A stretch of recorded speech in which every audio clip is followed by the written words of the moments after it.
हम सब जानते हैं कि लोकसभा चुनाव जो कि लोकतंत्र का महापर्व है वो चल रहे हैं।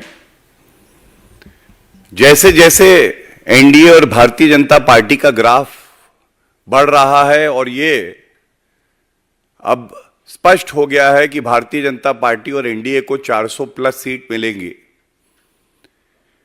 एक अजीब सी बौखलाहट विपक्षी खेमे में है, खासकर जो इंडिया अलायंस है, कांग्रेस पार्टी है। और ये कहना गलत नहीं होगा, इंडिया अलायंस के जो घटक दल हैं और कांग्रेस पार्टी है, इनका 3 सूत्रीय कार्यक्रम है। पहला, तुष्टीकरण करना, ब्लेटेंट अपीजमेंट पॉलिटिक्स। दूसरा, हिंदुओं से नफरत करना, एंटी हिंदू एजेंडा। और तीसरा, सत्ता पाने के लिए गैर जो भारत से प्यार नहीं करते हैं, भारत विरोधी शक्तियां हैं, उनसे हाथ मिला लेना है। हमने देखा कुछ दिन पहले हमारी बहन नेहा हिरेमत, इनकी चाकू घोप घोप कर कर्नाटका हुबली में हत्या कर दी गई। यह ऐसी वारदात थी कि किसी भी आम नागरिक का दिल दहला दे। पूरा देश एकजुट हो गया कि इस पीड़ित परिवार को इंसाफ मिलना चाहिए। यह बताना भी अति आवश्यक है कि ये जो हमारी बहन थी नेहा, इसके पिता कांग्रेस पार्टी में कॉरपोरेटर हैं। और आप ये देखिए कि आज नेहा के पिताजी स्वयं कह रहे हैं कि मुझे कर्नाटका में जो तुष्टीकरण करने वाली कांग्रेस सरकार है, इस पे भरोसा नहीं है। अगर आज ये कहा जाए जंगल राज कैसा होता है, हमारी बहन को चाकू घोप दिया जाए, बिल्कुल ऐसा होता है। कानून व्यवस्था ध्वस्त है, सिद्धारमैया मस्त है। और आज ये सवाल यहां से पूछे जाएंगे, हमारी पार्टी के राष्ट्रीय अध्यक्ष जेपी नड्डा जी पीड़ित परिवार से मिले और हर भारतीय जनता पार्टी के कार्यकर्ता की तरफ से एक बात स्पष्ट करके कही कि पीड़ित परिवार को न्याय मिलेगा। ठीक है, हम विपक्ष में हैं कर्नाटका में, लेकिन विपक्ष की एक बड़ी भूमिका होती। हम उजागर कर रहे हैं किस तरह से जब हमारी बहन की हत्या कर दी गई, क्योंकि आरोपी एक धर्म विशेष से है, तो उसको संरक्षण देने का काम कोई कर रहा है, तो वो कांग्रेस पार्टी और सिद्धारमैया स्वयं। उनको खड़ा होना चाहिए था पीड़ित परिवार के साथ, और वो खड़े हो रहे हैं जो आरोपी हैं उनके साथ। ये पूछा नहीं जाएगा सरकार किसकी? कांग्रेस की। कॉरपोरेटर किसका? कांग्रेस का। साथ कौन खड़ा है पीड़ित परिवार के? भारतीय जनता पार्टी, हमारे राष्ट्रीय अध्यक्ष जेपी नड्डा जी। हमने मांग करी, कर्नाटका की पुलिस नेताओं के दबाव में आकर जो आरोपी हैं उन पे कार्रवाई नहीं कर रही। सीबीआई जांच होनी चाहिए। और जब ये बात हम आपके समक्ष रखते हैं तो मैं एक लाइन जो आज रिपोर्ट हुआ है ये जरूर आपके सामने प्रस्तुत करूंगा। Niranjan हीरामत, who happens to be the Congress councillor from Hubli Dharwad Municipal Corporation, said this, and I quote his statement: I have given the names of 8 persons openly. They have not even caught one person. I have given names of 8 persons openly. They have not even caught one person. I am losing faith now. I am losing faith now. मेरा विश्वास टूट रहा है। और विश्वास किस पे टूट रहा है? कांग्रेस की जो सरकार है। He goes on to say they are trying to divert my case. Give it to the CBI if you cannot do it. The commissioner in this case is a lady. Even then she is not taking a girl's murder seriously. She is working under some pressure. I demand the commissioner should be transferred for negligence in the case. I demand that the case should be given to the CBI. और जब ये एक पिता गुहार लगाता है Congress party की सरकार से, तो क्या कहा जाता है? कहा जाता है Karnataka deputy CM DK Shiv Kumar says CBI probe demand in Neha murder case is not required. Not required. So you shield the criminals. Law and order has collapsed in the state of Karnataka. This is a fit case of love jihad, clearly. And yet, Siddaramaiah does not act because he wants to side with the criminals, seeing their religion. He is violating his own oath. और जब सिद्धारमैया जी आप शांत रहना पसंद करते हैं, तो हम और मजबूती से अपनी आवाज को उठाएंगे और हम कहेंगे कि ऐसे मुख्यमंत्री को अपने पद पे बने रहने का कोई हक नहीं है जो अपने प्रदेश की जनता की रक्षा ना कर सके। और जब ऐसी निंदनीय घटना होती है, हत्या हो जाती है, तो आप पीड़ित परिवार को इंसाफ भी नहीं दिला पाते हैं। You should resign from the position of chief ministership. It seems the pressure to appease that has been dictated upon you by none other than Sonia Gandhi, Rahul Gandhi and Mr. Kharge has made you forget the oath that you have taken under the Constitution. And I must also categorically state, न्याय की बात करते हैं Congress party, न्याय, आप देखिए न्याय, तो मैं ये पूछना चाहूंगा, इस पीड़ित परिवार को न्याय मिलेगा? एक नारा और दिया था प्रियंका वाड्रा गांधी ने, लड़की हूं लड़ सकती हूं। आज पूरे देश की जो बहनें हैं, माताएं हैं, वो कह रही हैं लड़की हूं लड़ सकती हूं, तो इस बहन की लड़ाई कौन लड़ेगा? क्योंकि सोनिया गांधी जी, आपने तो एक शब्द नहीं बोला। प्रियंका वाड्रा गांधी जी के पास कहने के लिए कुछ बचा नहीं है, उनके मुंह में दही जमी हुई है। जब इस तरह से दिन दहाड़े हत्या होंगी और मुख्यमंत्री जांच खत्म होने से पहले कह देगा this is not a case of love जिहाद, according to the chief minister, this is not even a case where law and order has completely broken. This is the new normal in the state of Karnataka. It raises very serious questions. And जब मैंने इस press वार्ता की शुरुआत करी थी, तो मैंने एक बात कही थी, तुष्टीकरण।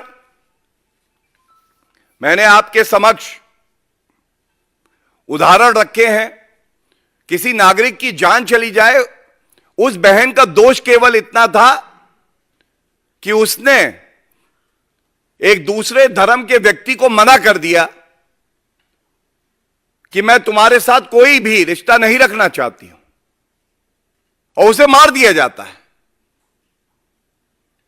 यह एक बीमारी है जो इंडी अलायंस के अंदर है, और इस बीमारी को उजागर करना यह हमारी जिम्मेदारी है। मैं आपको कर्नाटका की बात करते हुए बताता हूं। रामेश्वरम ब्लास्ट हुआ, क्या वक्तव्य आया कर्नाटका सरकार का? उन्होंने कहा नहीं, इसमें कुछ है नहीं, हम जांच कर रहे हैं। जो आरोपी थे उनका धर्म देख के उनको संरक्षण देने का काम किया। उसके बाद एनआईए ने जांच जो है अपने हाथ में ली। क्या हुआ? त्वरित गति से, बड़ी मजबूती से विवेचना होती है, और जो आरोपी होते हैं उन्हें पकड़ा जाता है। और इसके तार जो दूसरी तुष्टीकरण की सरकार पश्चिम बंगाल में है, वहां पे आरोपियों की गिरफ्तारी होती है। यह फर्क है। एक जांच एजेंसी जो संविधान के तहत चलती है, जिसको खुली छूट है कि वो अपना कार्य करे, और दूसरी तरफ कर्नाटका में जो जांच एजेंसी है उन पे दबाव है कि किसी भी तरह से जो आरोपी हों उनको बचाया जाए, क्योंकि उनका धर्म देखा जा रहा है। हमें तो वोट से मतलब है, किसी महिला की अस्मिता से हमारा कोई लेना देना नहीं है। इसी क्रम में हिंदू नफरत की बात, यह अति आवश्यक है। यह इसलिए आवश्यक है, हमने देखा किस तरह से कर्नाटका में ही रामनवमी का पावन पर्व था। रामनवमी के पावन पर्व पे जो हिंदू धर्म के अनुयायी हैं, उन्होंने जय श्री राम के नारे लगाए, उनको पीटा गया, उनसे जबरदस्ती करी गई, और उनसे कहा गया कि ये नारे तुम यहां नहीं लगा सकते, अल्लाह अकबर के नारे लगाओ। ये कैसी पद निरपेक्षता है? क्या कर्नाटका में, पश्चिम बंगाल में अब भारत का संविधान लागू नहीं होगा? जो मूल अधिकार हर नागरिक को मिला है उसका हनन होगा और सरकार मूक दर्शक बनी रहेगी। इसी के साथ एक और वारदात यह भी कर्नाटका में हुई, जब एक युवक ने, जो ईमानदारी से अपनी रोजी रोटी कमाता है, अपनी दुकान पर हनुमान चालीसा लगाई और सुन रहा था, तो कुछ लोग आए और उनकी हिम्मत देखिए,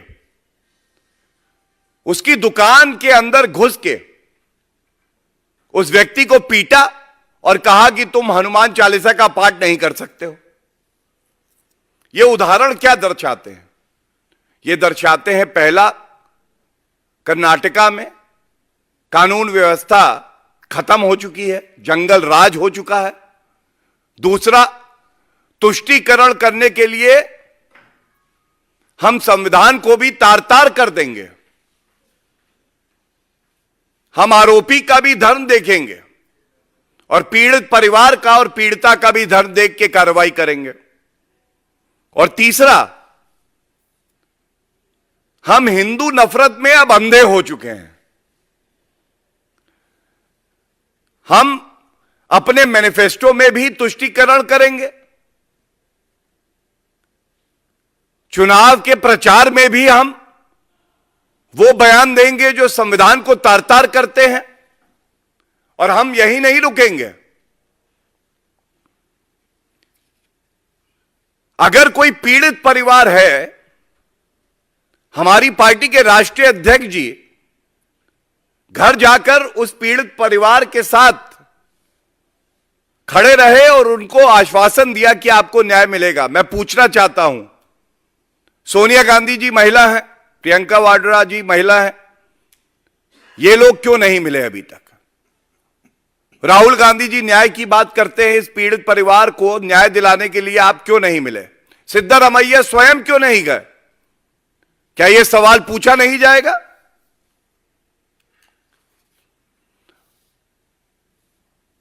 और इसके साथ यह तब होता है जब तुष्टीकरण करते हुए वोटों की कीमत तो बढ़ जाती है, लेकिन जो इंसान की कीमत है वो आपके नजर में खत्म हो जाती है। हम सब ने देखा है किस तरह से, यह बड़ा महत्वपूर्ण बिंदु है जो उठा रहा हूं, कांग्रेस का मैनिफेस्टो आया, ऐसा लगा कि जिन्ना से प्रेरित होकर वो मैनिफेस्टो आया है। उसमें बिल्कुल स्पष्ट लिखा है जो पर्सनल लॉज हैं उनको और मजबूत किया जाएगा। तो यह सवाल जनता आज पूछ रही है, क्या ट्रिपल तलाक जिसको सर्वोच्च न्यायालय ने गैर संवैधानिक बताया और मजबूत मोदी जी की सरकार ने एक अपराध बनाया जिससे कि ट्रिपल तलाक के मामलों में कमी आई, उसको पुनः स्थापित किया जाएगा?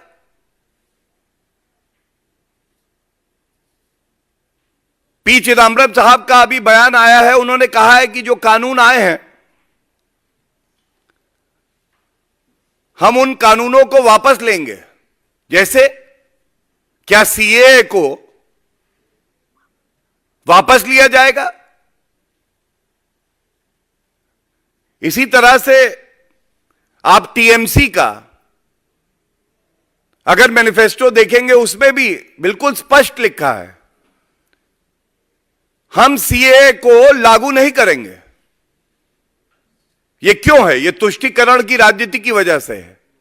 क्या एक प्रदेश की सरकार संविधान के तहत यह अधिकार रखती है कि वो संसद में पारित कानून के लिए कहे कि हम अपने प्रदेश में लागू नहीं होने देंगे? क्या यह ममता बनर्जी ने जो शपथ ली है उसका उल्लंघन नहीं है? और ममता बनर्जी के लिए तो इतना ही कहेंगे, जब उनसे एक पत्रकार ने पूछा कि आप तुष्टीकरण की राजनीति करती हैं, तो उन्होंने जवाब दिया, हां, मुसलमान मेरे लिए दूध देने वाली गाय है तो मैं उनके साथ खड़ी हूं।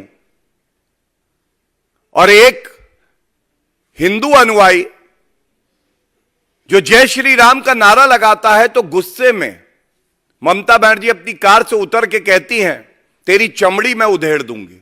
क्यों भाई? यह कैसा संविधान है? और यहां पे ममता बनर्जी नहीं रुकी। ममता बनर्जी ने यह भी कहा है कि यूसीसी हम लागू नहीं होने देंगे। वैसे तो पूरा इंडिया अलायंस डबल डिजिट की सीटें पा जाए तो बहुत बड़ी बात है, लेकिन यह इनकी मानसिकता दर्शाता है। यूसीसी यूनिफॉर्म सिविल कोड अनुच्छेद 44 हमारा संविधान कहता है कि लागू होना चाहिए। फिर ममता बनर्जी ऐसा क्यों कह रही हैं? यही तुष्टीकरण की राजनीति है। और डीएमके ने भी, उदय स्टालिन तो हिंदुत्व को डेंगू, मलेरिया, सनातन धर्म खराब है, नष्ट कर देना चाहिए, और अब वो कहते हैं कि सीए वापस होगा। यह प्रमाण है इस बात का कि ये जो विपक्षी दल है इनकी सोच संविधान को नष्ट करने वाली, तुष्टीकरण की राजनीति को आगे बढ़ाने वाली, देश विरोधी और हिंदू नफरत से पूरी तरह से ओतप्रोत है। और मैं इतना ही कहूंगा कि यह हमारी जिम्मेदारी है कि हमारी कोई भी बहन हो, उसका धर्म देखकर नहीं, पर कोई भी बहन हो, अगर उसके साथ अन्याय होता है तो तुष्टीकरण की राजनीति नहीं होनी चाहिए और उस परिवार को और उस बहन को उसका हक मिलना चाहिए, न्याय मिलना चाहिए। बहुत बहुत धन्यवाद। Any question?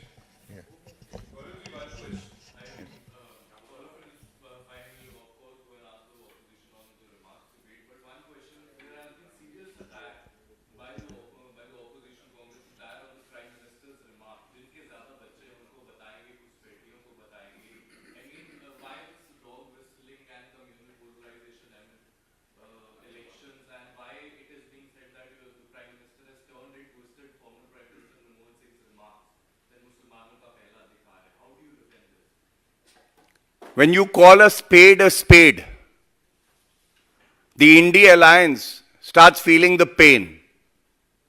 They are so ashamed of their own legacy and the past that they don't even wish that any leader from the Bharatiya Janata Party or the NDA shows them the mirror and talks about their past. I challenge from this platform. Did Manmohan Singh ji not say that the first right to the resources of the country is that of the minorities, particularly that of the Muslims? It seems that when Shri Narendra Modi ji is echoing the sentiments of every citizen of our country who believes in equality, it becomes very painful for the opposition that has indulged in appeasement politics for decades. Shah Bano to Shaira Bano, the journey. Congress gave Shah Bano. Shri Narendra Modi ji ensured after the Shaira Bano case that there is gender equality for all. Hajj subsidy. What is it? Blatant appeasement. And I must also underscore the fact that when our respected Prime Minister made this remark, it has resonated with the people of the country, because for the India Alliance, people who have illegally entered our country are far more important than the citizens of the country if they happen to be Muslims. And it takes a lot of courage to call a spade a spade. And that is the reason why they are opposing CAA also. So I would only very humbly state, for any democracy to progress and lead from the front, you have to first introspect to see where you have gone wrong. The era of the UPA is a black chapter in the democracy of our country. And therefore, when we refer to it, if the India Alliance, especially the Congress, feels ashamed, then so be it.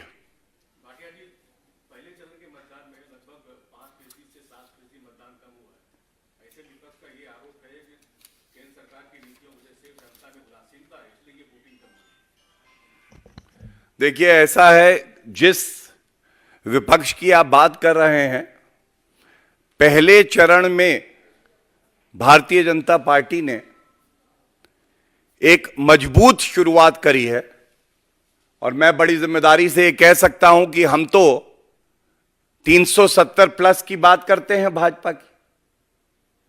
अगर आप Congress party से पूछे सीटें कितनी आएंगी, तो वो ये बताने की हिम्मत नहीं रखते हैं कि उनकी सीटें कितनी आएंगी, वो ये बताते हैं कि भाजपा की इससे कम आएंगी।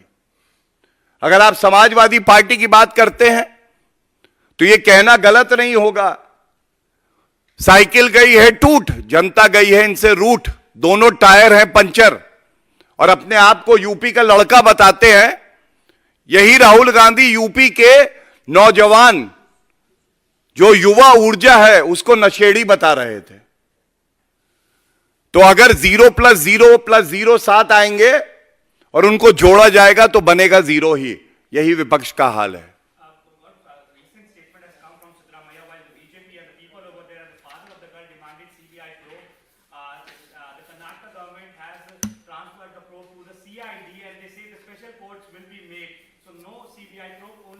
CID probe will be done in this case?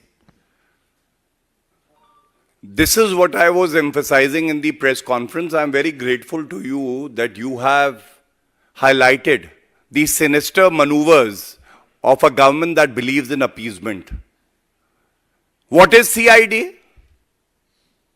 Does the CID not work under the state government? The request from the father is very categorical and clear. He does not have faith in the Siddaramaiah government. He is not hopeful that he'll get justice. Thus, he demands CBI investigation. And let me just add one line to it. Preventing crimes is a big responsibility of an elected government. Law and order is a state subject. This crime should not have happened in the first place. So failure number one is when you couldn't prevent happening of such a heinous crime. And now, the second sin that they are committing is the fact that they are not being able to ensure even justice for the family. I think nothing could be more sad than this, and Bharatiya Janata Party will firmly stand with the bereaving family. We will stand with every sister of ours who's being targeted by some because they feel that they enjoy political patronage from the Congress government. Calcutta high court ने एक बहुत बड़ी judgement दिया है जिसमें पश्चिम बंगाल के लगभग 25,000 जो टीचर रिक्रूटमेंट था उसको खारिज कर दिया है और बोले कि 12% इंटरेस्ट उसमें जमा I'll reserve my comments for the reason, best to my understanding, there is a separate, press conference that will take place. But on West Bengal, I'll definitely say that today's issue is also connected with what happened in Sandesh Khali and how Shahjaz Sheikh was on the run for 55 days.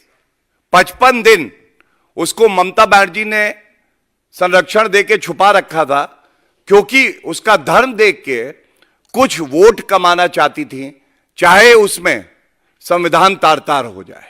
So all these issues that we raise are very relevant because people have outrightly rejected the appeasement politics, the politics of hatred of the India alliance. Thank you.